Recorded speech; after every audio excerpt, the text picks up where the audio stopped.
몸에 있는 장기 중에서 제일 별 쓸데가 없어 보이는 장기 하나가 맹장이라고 그럽니다. 근데 맹장이 정말 쓸데가 없느냐? 최근에 많은 의학계에서 발견한 바들을 보면 맹장은 그 면역 체계에서 중요한 역할 한 부분을 한다고 그럽니다.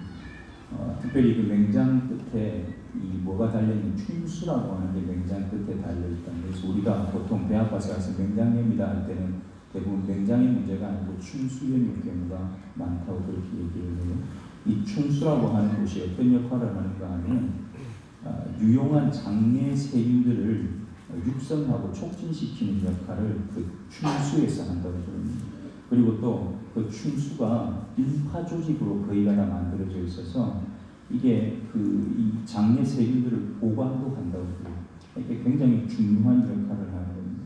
예를 들면은 우리가 항생제가 우리 몸에 들어오면 그 항생제는 우리 몸 안에 뭐 좋은 균, 나쁜 균 가릴 것 없이 다 죽인다고 그러거든요. 근데 항생제가 몸에 딱 들어올 때 춘수가 제대로 역할을 하는 사람은 좋은 균들이 춘수에 가서 다 숨는데요. 춘수에 가서 딱 숨어 있다가 항생제가 몸에서 이제 다 역할 끝내고 사라지면 그때 다시 장 속에서 자기 역할을 하게 된다고 그럽니다. 굉장히 중요하죠. 춘수가 그렇고 또 춘수 끝에 달린 춘수 말고 소장과 대장을 연결하고 있는 그 맹장 그 자체도 또 중요한 역할을 하는 거예요. 이 맹장은 소장에서 소화한 음식물들이 대장으로 가기 전에 반드시 거쳐가는 데가 맹장이라는 거예요.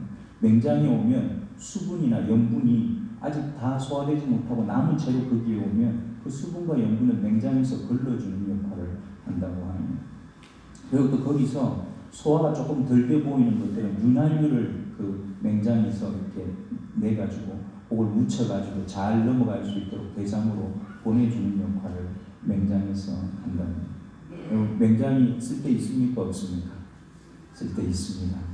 근데 그 옛날에는 맹장이 도대체 왜 붙었는지 몰랐다 그래요. 의사들이. 아무 쓸데없는 건데 떼도 괜찮아. 그래서 우리는 맹장 떼는 수술 아프면 많이 하시잖아요. 근데 웬만하면 떼지 말라고 그러죠. 그게 있어야 우리 몸의 면역 기능을 담당하는 한 부분이 된다고 합니다. 우리 몸은 그냥 보기에는 그냥 하나지만 실제로는 굉장히 복잡한 조직으로 되어 있습니다. 그 가운데는 금방 제가 말씀드린 것처럼 이게 뭐 하는 거지 싶은 조직도 있고 누가 뭐 말하지 않아도 야 그건 제일 중요한 거지. 뭐가 제일 중요합니까 우리 몸에서? 제가 여기다 손을 댔잖아요. 심장 중요하고 그다음 또 뇌도 물론 중요하죠. 아주 중요한 역할을 합니다만 심장만 꺼내놓으면 심장이 펄떡펄떡 뛰고 있다고 해서 그거 보고 사람이라고 합니까? 아니죠. 그거 보고 사람이라고 하지는 않습니다. 더 중요하든 핵심적인 역할을 하든 핵심적인 역할을 하지 않든 존재하는 이유가 있다는 겁니다. 사람의 몸의 기관이 그런 것처럼 모든 것은 반드시 존재하는 이유가 있는 줄 믿습니다. 혹시 여러분들 어르신들 영화를 잘 안 보셔서 모르시겠습니다. 그래도 옛날에는 본 게 좀 있을지 모르겠습니다. 혹시 007 시리즈 보셨습니까? 옛날에 본드 나오는 거. 우리 어린애들은 잘 몰라요. 그때는 애들 나이가 없었으니까. 요즘은 20세기가 007 시리즈가 있었다고 한다면 21세기에는 미션 임파서블이라고 하는 엄청난 첩보물 시리즈가 있습니다. 진짜 유명하죠. 이 영화를 보면 그게 주인공이 탐 크루즈가 나오는데 이 탐 크루즈는 미션을 실패한 적이 없습니다. 제목은 미션 임파서블인데 탐 크루즈는 항상 그 미션을 파서블로 만듭니다. 대단한 주인공이죠. 여러분 이처럼 사명자는요 자신에게 주어진 임무를 완수해야 될 책임이 있습니다. 제가 오늘 제목을 뭐라고 정했습니까? 한번 읽어봅시다. 제목 시작. 사명자. 네, 사명자. 어떻게 여기서만 대답하냐? 한 번 더 읽어봅시다. 시작. 사명자. 네, 사명자. 사명자를 다른 말로 하면 첩보요원이라고 보시면 돼요. 임무를 받은 사람. 그리고요 이 주인공 탐 크루즈와 연결되는 사람들은 자신도 모르는 사이에 내가 그 임무에 직접적으로 혹은 간접적으로 도움의 역할을 하게 됩니다. 어떤 사람은 연결돼서 살고 어떤 사람은 연결돼서 죽고 어쨌든 간에 탐 크루즈가 그 일을 해낼 수 있도록 같이 길을 만드는 역할들을 하는 도우미들이 많이 등장을 하게 됩니다. 갑자기 우리 영화 얘기도 하고 명장 얘기도 하고 목사님이 이상한 얘기를 많이 하신다 그렇게 생각하실 텐데 잘 보십시오. 오늘 본문에 주인공으로 나온 두 사람이 사가랴라고 하는 제사장과 그의 아내 엘리사벳입니다. 근데 실제로 원래 이 본문의 주인공은 이 사가랴와 엘리사벳이 아니고 예수님의 길을 준비하게 된 누구입니까? 요한입니다. 그렇죠. 요한이 주인공입니다. 근데 주인공이 아직 이 세상에 나왔습니까? 안 나왔습니까? 심지어는 엄마 뱃속에 아직 장착도 안 됐습니다. 그럴 때에 이 사가랴와 엘리사벳에 대한 얘기가 나오는 겁니다. 뭐냐? 주인공은 요한이지만 그 요한을 돕기 위해서 있는 많은 사람들이 있다고 하는 겁니다. 그리고 요한이 주인공처럼 보이지만 이 성경의 하나님 말씀의 진짜 주인공은 또 누구십니까? 예수 그리스도입니다. 요한도 진짜 주인공이 아닌 겁니다. 그럼에도 불구하고 진짜 주인공이 아님에도 불구하고 하나님으로부터 사명을 받은 이 요한과 그의 부모 또 저와 여러분은 우리에 있는 그 자리를 지켜내야 될 아주 중요한 존재라고 하는 사실을 기억하게 되시기를 축복합니다. 자, 그럼 우리 예수님이 태어나시기 1년 전인 유다 땅을 한번 살펴보도록 하겠습니다. 오늘 본문에 보면 이렇게 시작을 합니다. 5절 한번 같이 읽겠습니다. 5절입니다. 유대왕 헤롯 때에 아비야 반열에 제사장 한 사람이 있었으니 이름은 사가랴요 그의 아내는 아론의 자손이니 이름은 엘리사벳이라 하니 누구 왕 때입니까? 유다 왕 헤롯 때에 헤롯은 예수님이 태어나시기 전에 37년부터 예수님 태어나시고 난 다음 4년도까지 이 유다 땅에서 왕을 했던 사람입니다. 예수님은 이 사람의 왕 기간이 거의 다 끝나갈 때쯤 한 36년쯤 됐을 때 예수님에 대한 얘기가 나오고 그 다음에 이가 왕이 되고 난 이분이 이제 그 세기가 바뀔 때쯤에 예수님께서 이 땅에 오시게 됩니다. 이 헤롯이 다스렸던 그 나라는 지금 밑에 있는 남유다와 위쪽에 있는 갈릴리 그리고 사마리아 그리고 더 위쪽에 있는 시리아까지 굉장히 넓은 땅을 다스리던 사람이었습니다. 그리고 이는 예수님이 태어나시고 나서 몇 년 안 돼서 죽습니다. 그래서 마태복음 2장에 보면 유다 왕이 헤롯의 아들 아켈라오라고 하는 왕으로 바뀌었다라고 전하는 부분이 마태복음 2장에 보면 나옵니다. 자, 그럼 오늘 진짜 주인공들을 한번 살펴봅니다. 사실 오늘 본문의 주인공이 요한이라고 하는 사람이면 금수저 집안의 아주 엘리트입니다. 금수저 뭔지 아시죠? 태어날 때부터 얘는 잘 될 수밖에 없는 모든 상황을 다 갖추고 태어난 사람이 바로 요한입니다. 아까 우리가 읽었던 5절에 보면 아버지가 누구입니까? 제사장이죠. 아비야 반열의 제사장인 사가랴입니다. 이 시대에 제사장이라고 하는 존재는 어떤 존재였느냐? 당시의 대상이 귀족이었습니다. 귀족. 그리고 제사장은 정치적으로도 영향력이 있는 사람들이었습니다. 사회적으로 존경받는 위치인 것은 뭐 말할 것도 없을 겁니다. 그래서 6절에 보면 이렇게 썼습니다. 한 번 더 봅니다. 6절입니다. 이 두 사람이 하나님 앞에 의인이니 주의 모든 계명과 규례대로 흠이 없이 행하더라. 아멘. 여기 보면 주의 규례대로 흠이 없이 행했다 그랬는데 이분들이 받고 있는 그 사회적인 존경에 대한 확실한 증거가 됩니다. 이분들은 신앙생활 자체도 제사장이기 때문에 깔끔하고 정결하게 거룩하게 했지만 외형적으로 드러나는 내적으로 자기들 삶을 사는 그 삶의 모양도 사람들에게 존경받을 만한 삶을 살았다는 겁니다. 만약에 이런 집안의 자제가 나중에 우리 딸하고 결혼을 한다 그러면 다 서로 줄 쓸까요? 안 쓸까요? 세례요한은 결혼했다는 보고가 없어서 줄 섰는지는 모르고 근데 우리 시대에 이런 사람이 우리 동네에 야 그댁 자제는 그렇다 그러면 다 서로 줄 설 겁니다. 야 좀 잘해봐라 좀 찔러가지고. 근데 이 세례 요한이 그런 사람이었기 때문에 어쩌면 사람들에게 매력적인 존재였을 것이라 그렇게 됩니다. 만약에 예수님 앞에 오는 사람이요 세례 요한 같은 사람이 아니라 전혀 다른 사람이었다면 여러분 그 사람들이 그 사람의 말을 듣고 예수님 오실 길을 확인할 수 있겠습니까? 제가 볼 때는 불가능합니다. 세례 요한이었기 때문에 가능한 일이었다. 하나님께서 이런 세례 요한을 준비를 시키시는데 나중에 우리가 성경을 보면 세례 요한은 광야에서 예수 그리스도를 외치는 사람이고요.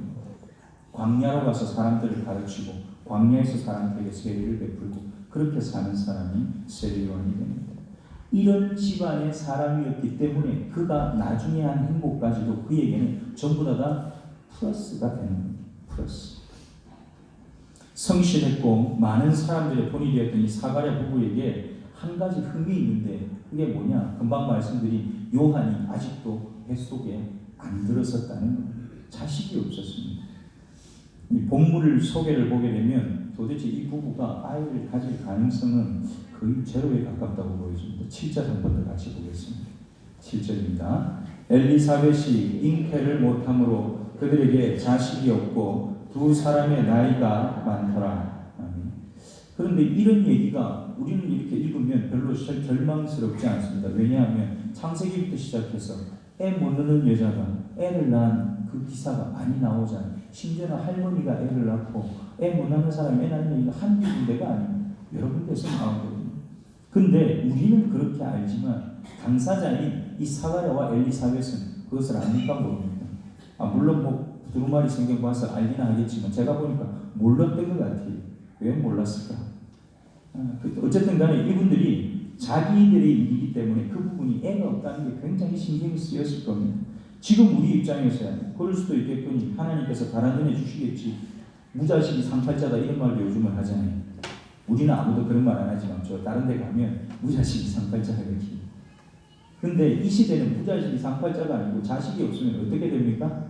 저주받은 집안입니다. 자식이 없다는 건 하나님에게 저주를 받은 겁니다.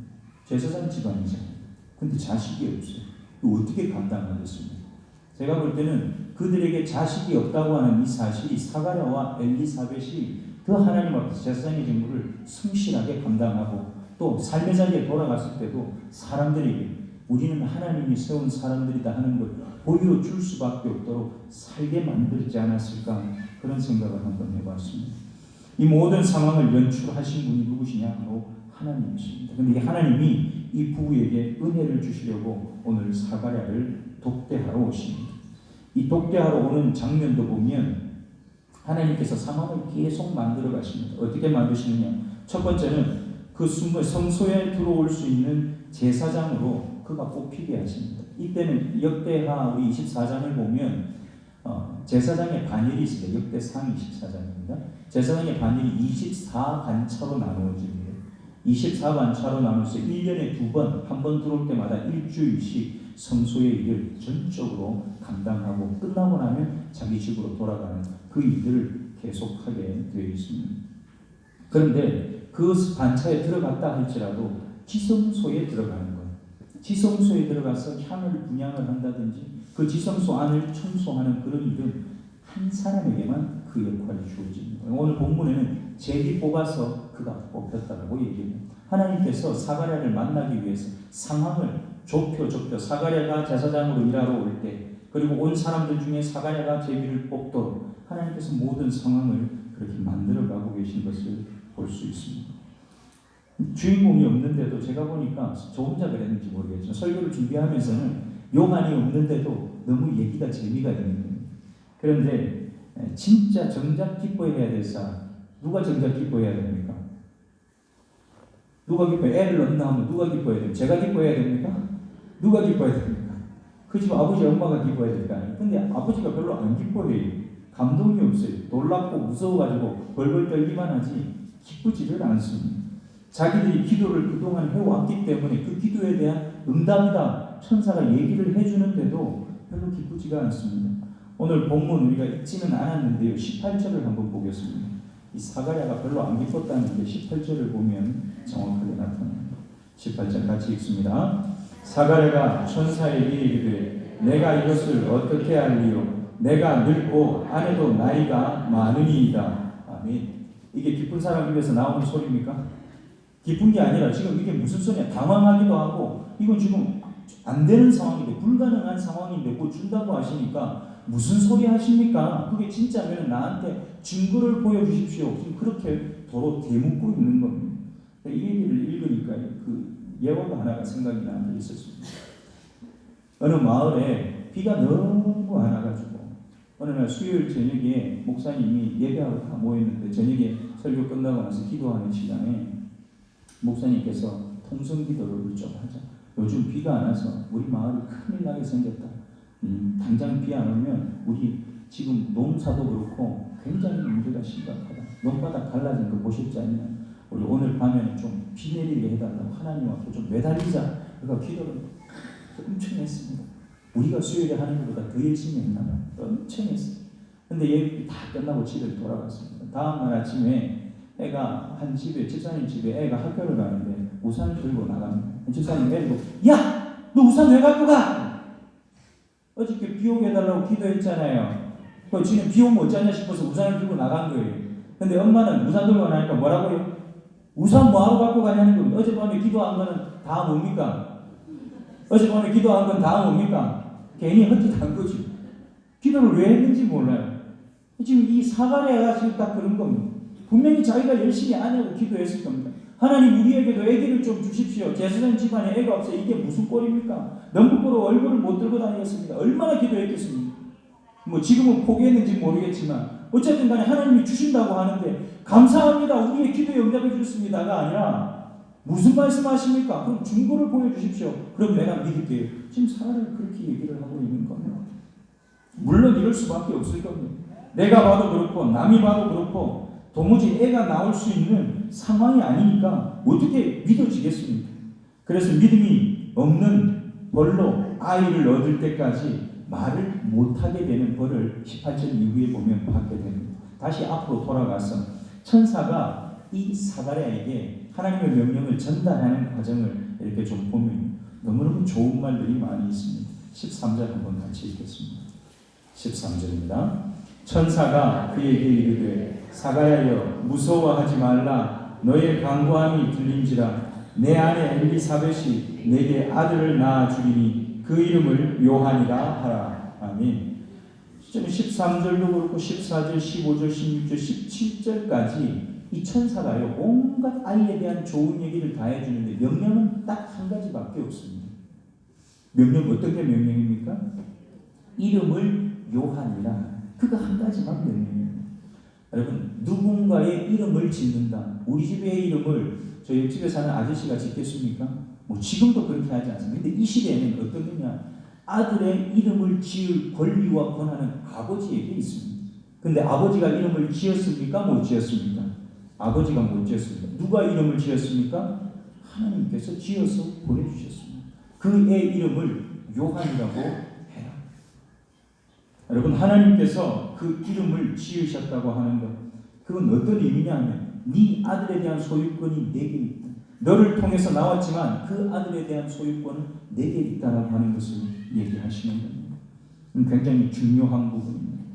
이건 무엇과도 연결되느냐? 오늘 설교의 제목인 사명자라고 하죠. 사명하고도 연결이 됩니다. 여러분 사명은 내가 지원해서 받는 것이 아닙니다. 내가 지원해서 받는 것이 아닙니다. 사명은 내가 지원해서 받는 것이 아니라 내가 하나님으로부터 그 사명을 임무를 받았기 때문에 내가 그 일을 할 수밖에 없는 것이 바로 사명이라고 하는 겁니다. 요한을 통해서 하나님은 그걸 분명하게 보여주십니다. 그런데 하나님이요 사명만 주십니다. 야, 너 이거 해야 된다고 나한테 사명을 주실 때는 그 사명을 내가 해낼 수 있는 자격과 자질과 조건 그 모든 것을 한 세트로 잘 담아서 내게 허락해 주십니다. 근데 그게 가만히 있으면 저절로 다 발현이 되느냐? 그렇지 않습니다. 그 세트로 주신 것들이 내 안에서 활성화되도록 수많은 사람을 만나고 수많은 상황을 만나고 그 상황 속에서 끊임없이 훈련을 통해서 그 안에 있는 좋은 자질과 자격과 조건들이 활성화되도록 하시는 분이 하나님이시라는 겁니다. 오늘 보면 15절에 보면 이 요한에 대해서 이렇게 얘기를 했습니다. 한번 다 읽겠습니다. 15절입니다. 이는 그가 주 앞에 큰 자가 되며 포도주나 독한 술을 마시지 아니하며 모태로부터 성령의 충만함을 받아. 아멘. 이게 보면 그는 하나님이 인정하시는 큰 그릇이라고 합니다. 요한은 큰 그릇이 맞습니다. 큰 그릇이어야만 예수님 앞에서 그 길을 예비하는 역할을 할 수가 있습니다.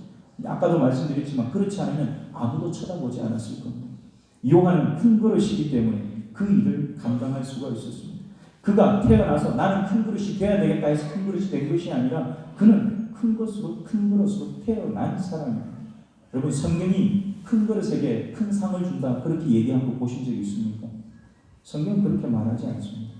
우리가 받을 상은 내가 큰 그릇이냐 작은 그릇이냐 그것에 의해서 주어지는 게 아닙니다. 그러면 뭐 대통령 한 사람만 큰 상 받고 예수 믿는 사람 중에 사업 크게 한 사람만 상 받고 그래야 되는 거 아니에요? 상이 그렇지 않다는 겁니다. 교회에서 그럼 목사가 제일 큰 상을 받는 그렇지 않다는 겁니다. 그건 하나님께서 그에게 주신 사명 그릇에 해당하는 것입니다. 그걸 내가 하나님의 말씀 앞에 순종함으로 그걸 내가 받아들였느냐, 순종함으로 그 말씀을 내가 행해냈느냐 못했느냐 그것에 의해서만 저와 여러분에게 상이 주어진다고 하는 겁니다. 오늘 요한은 그런 삶을 살았을 뿐만 아니라 앞으로 그가 어떤 삶을 살게 될 것이냐 하면 나실인의 규례를 따르는 삶을 살게 됩니다. 실제로 나실인은 아닙니다. 그런데 포도주나 독주를 마시지 않고 모태로부터 성령의 충만함을 받았다고 오늘 성경이 얘기를 해줍니다. 여러분 그가 나실인의 규례를 따라서 포도주와 독주를 마시지 않았다는 것, 구별된 삶을 살았다는 것. 구별된 삶을 살았다. 오늘 이 자리에 부름받은 저와 여러분이 우리가 이 땅을 사는 동안에 예수 그리스도가 어디에 계신지를 잘 가리키는 표지판으로 저와 여러분은 그 사명을 가진 자로 사명이 우리에게 주어져 있는 존재들입니다. 그럼 우리도 어떻게 해야 되냐? 오늘 요한이 살게 될 거라고 한 것처럼 우리도 똑같이 구별된 삶을 살 때에만 우리를 통해서 사람들이 예수 그리스도가 어디 계신지 보게 될 거 아닙니까? 우리가 이 전에서 예배 드릴 때는 다 똑같아 보입니다. 물론 좀 다르게 보이기는 합니다. 어떤 분은 좀 눈을 감고 오래 감고 계신 분들도 계시니까 눈을 좀 뜨시면 좋겠습니다. 비슷하게 보입니다. 그런데 예배드리고 밖에 나가서 사는 삶의 자리가 사람들 눈에 어떻게 보이느냐? 여러분이 밖에 나가서 사는 입에서 나오는 말, 여러분이 하는 행동, 그것이 밖에 있는 교회 다니지 않는 사람들 보기에 저 사람 어디 뭐하는 사람이야?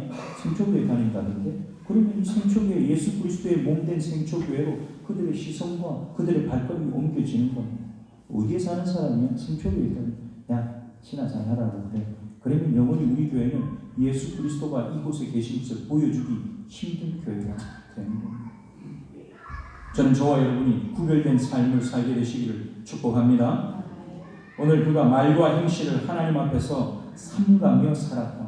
이게 바로 사가랴와 엘리사벳 그 부모들의 삶이었다는 것을 알 수가 있습니다. 부모가 그렇게 살았길래 자녀도 그렇게 살 수밖에 없는 것입니다. 오늘 본문 6절에 보면 이것을 하나님께서 이렇게 또 인정을 하시는 분이 있습니다. 6절 한번 다시 보겠습니다. 6절입니다. 이 두 사람이 하나님 앞에 의인이 주의 모든 계명과 규례대로 흠이 없이 행하더라. 아멘. 하나님 앞에 의인이었다. 그래서 그들은 인정을 받았던 겁니다. 사람들 앞에서는 존경받았고 하나님 앞에는 의인이라고 인정받았던 사람이 바로 사가랴와 엘리사벳입니다. 요한이 사람들에게 매력적인 신앙인으로 비치고 구원의 통로가 될 가능성이 높은 것은 바로 그 부모의 길 앞에 있는 삶 때문입니다. 여러분 먼저 믿은 우리는 우리 뒤에 올 많은 예수 믿는 사람들 앞에 우리는 사명이 있는 사람들인 줄 믿습니다.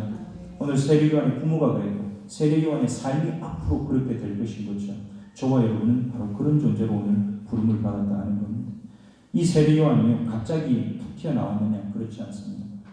말라기 4장 6절에 5절과 6절에 보면 이렇게 얘기하는 장면이 나옵니다. 제가 읽어드리겠습니다.